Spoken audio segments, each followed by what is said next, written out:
Alright, so I'm playing Grim Dawn, and I'm not very far in. I'm like 15 hours in. And it's a really great game. Like, this might be a masterpiece. It's really, really good. In ARPGs, you have, very few options, and all of the options you have are really good. But this might be the best one to start with, honestly. This is a really great ARPG. Um, the story is all voice acted, which is awesome. So you actually consume the story, and it's a really cool setting. The world is really cool, and yeah, I'm really enjoying it. My character is really coming together. My items have great synergy with like everything that's going on. Same with my abilities, and yeah, something I found out just recently is that if you play with headphones on, then it has directional audio and you can hear where the enemies are coming from. So that's super cool. One thing that I have one complaint, which is that if you want like a map overlay, then what you have to do is you pull up the map and then you move like this while the map is on the screen. So it works for getting to and from places, but like if you need to find your body where you died and recover it and continue where you left off, that's the way to go about it. But let's talk about more about what's great about Grim Dawn and what's great about my character specifically. So let's talk about what's going on with my character. So I'm a demolitionist and a cultist. So there's like I think 8 classes, and you pick 2 of them. And so I'm a demolitionist and an occultist, which means I'm a pyromancer. So my main damage ability is Fire Strike, which just looks like this, but it is fire damage and physical damage, and it's getting +4 right now from some of the equipment I have from my weapon. My weapon's giving it +4, and then I have a Molotov cocktail, which does fire damage over time. I have a flashbang, which sends like 40% of the enemies fleeing from me or confused, and so that gives me more time to shoot them and more time for them to take damage from the Molotov cocktail, and that ends up killing a lot of people, a lot of enemies, a lot of mobs, and then. And then we got some other abilities that I'd like to talk about a little bit in a minute here. Curse of Frailty also slows enemies, which gives me more time to shoot at them. And, gives them less physical resistance. And then I have a Summon, which I didn't invest much in, but it can heal me. So that's nice. Just a little bit of extra healing. And so let's talk some more about the healing synergies that I got going on. So for healing, I have, this ring, which gives me 19 HP regen per second and lightning resistance. I have this, which gives me percent health. I have this, which gives me flat health. All good things. This one also gives me percent health and health regen.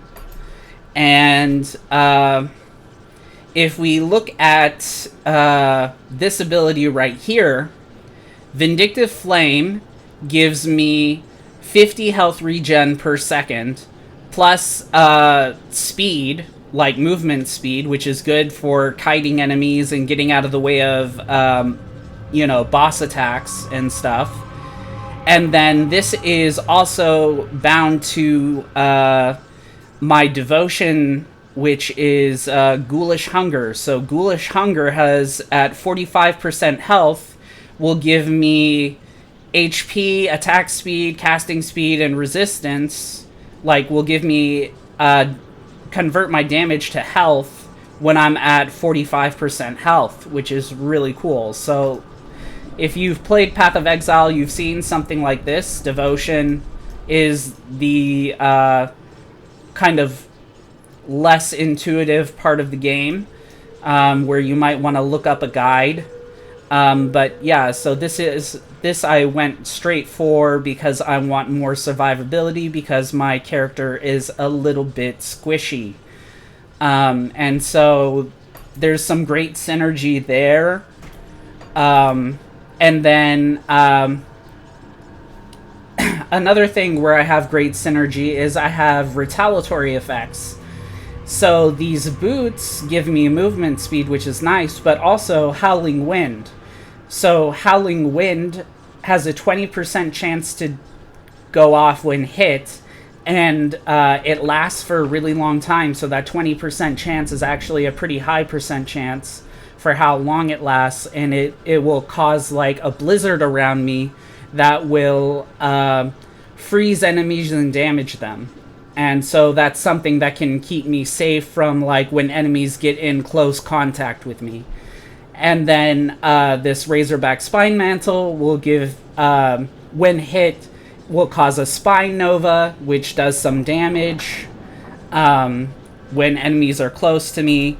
And then also this Flame Touched will damage enemies that are near me, and it also buffs my fire damage. So some really good synergies between like buffing fire damage and damaging enemies that are near me, preventing them from getting to me, sending them away from me. All kinds of things are kind of working together to try and, you know, make this character more powerful, which I very much enjoy. And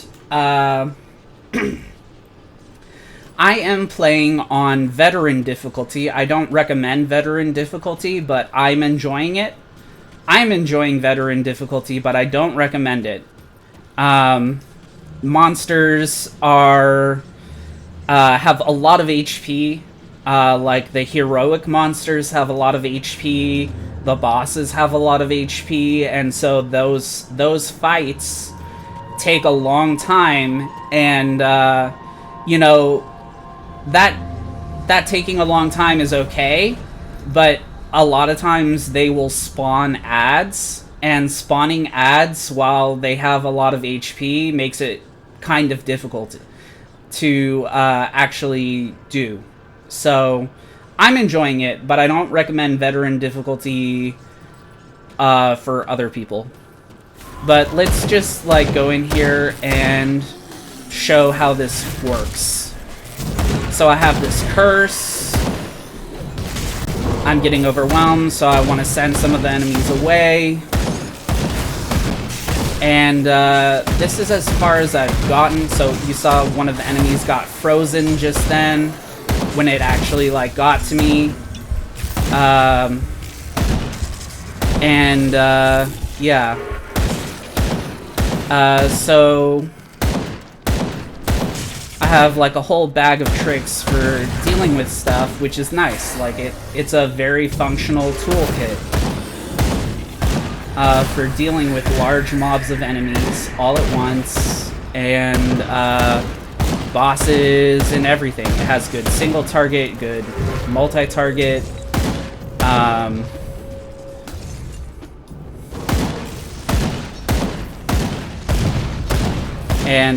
So these enemies are, you know, as tough as they're supposed to be, like, at this point.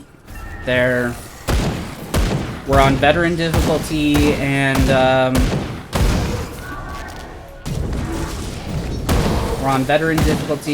we're as far in the game as we've gotten. And, everything up until this point I have killed, so that includes all the heroic monsters, which there's a lot of heroic monsters, and they're like bosses. that are just sprinkled throughout the campaign, which is pretty cool. And they give good loot, and they change your reputation among the monsters. So the monsters, there's like a reputation system with the monsters, which is, I can't think off the top of my head anything where there's reputation with the enemies that you're fighting. But I'm sure it exists. But this game has it, and it's pretty cool to see a little pop-up that says, hey, you are now despised by the Aetherials, or whatever. And, just before this area, there was a shrine that I activated, and shrines up until this point have been very manageable. But there was a shrine I activated in the area just before this that was insane. It spawned a lot of really powerful monsters in a tight space, and those monsters constantly spawned ads to protect themselves. Oh, hey, here's a shrine. So let's go ahead and do this. Oh. Oops. This probably is gonna take too long for, like, this video.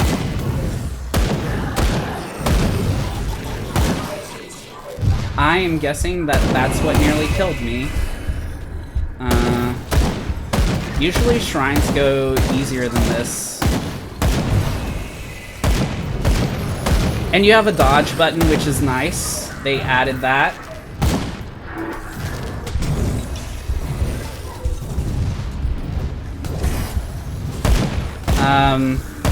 But you can see what I'm talking about. There's like a lot of ads, and then there's powerful enemies.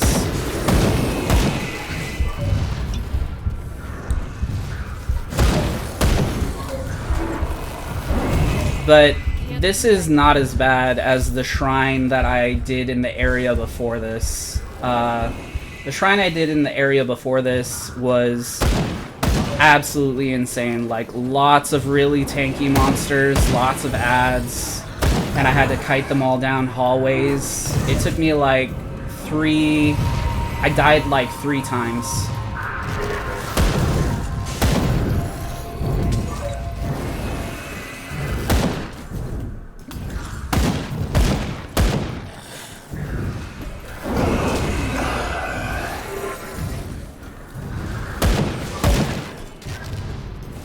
And I'm not even, like, paying full attention to what I'm doing.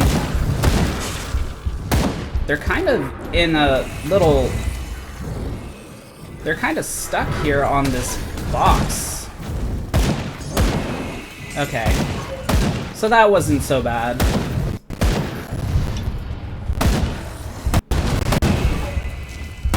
We're almost done.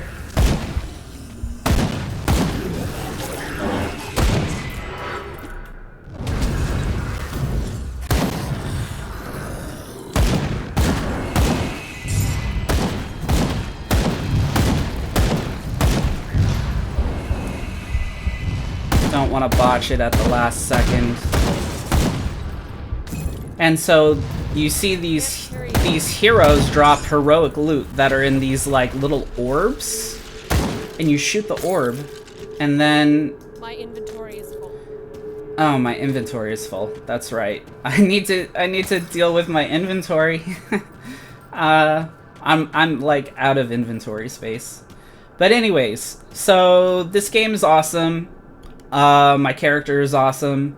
I'm having a great time playing this, and I can't believe I almost didn't play it. Yeah, so GG.